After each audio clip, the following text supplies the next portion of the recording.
Part 2. We'd been stuck in our house for over 2 hours.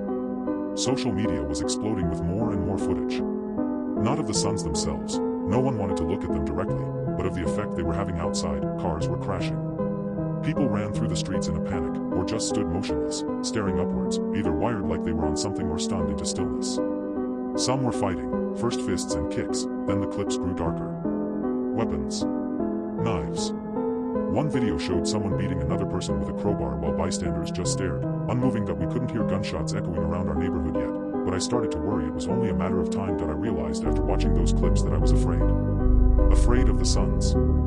Fortunately for us, our house is a vampire's lair, dark curtains, thick walls, barely a sliver of sunlight even on a good day. It felt almost purpose-built for this very moment.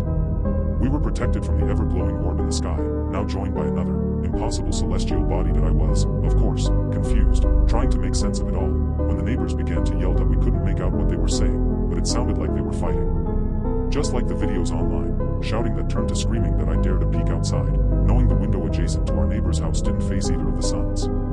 Much to my girlfriend's pleading, I pulled back the curtain and looked out. On the porch stood the couple next door. The husband was holding a baseball bat. He looked like he was threatening his wife. Again, I couldn't make out the words, but they were so loud. I listened more intently, then I heard, they weren't saying anything at all, just noise. Yells. Grunts.